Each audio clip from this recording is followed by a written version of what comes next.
What was once the perfect match, the perfect spark, the perfect flame, the perfect match of white and white, now becomes sugar and salt. So that from a distance, white and white, but try one in soup and the other in tea, and you'll see how different white from white can be. So where does that leave us? I'll tell you where. I'm in the kitchen. You're in the living room.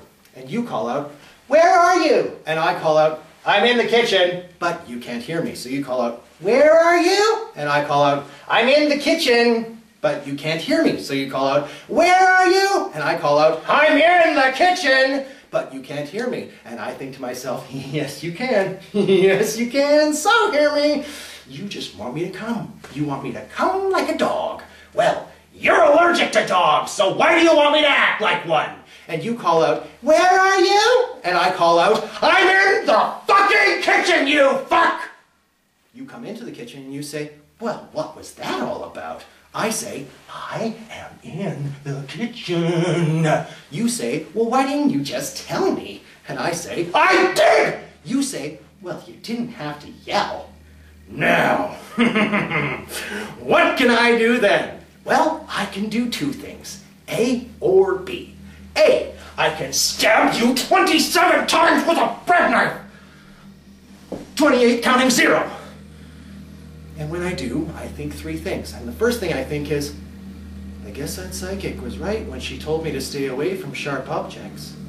And the second thing I think is, that was so easy. And the third thing I think is, well, I guess I can't argue when people say I have a temper. But isn't it a good thing to be able to admit when you've got a temper? Or B, I can go into the living room, sit in my comfortable chair in front of my HD TV, and continue to hate you. And when I do, I reach down, deep down inside myself, and I pull out that tiny little sharp-edged shrapnel of hope that we all have lodged inside of us from the big explosion, and I press it hard between my index fingers until the warm red is running down my forearms, dripping off my elbows, and staining the carpet on either side of the chair.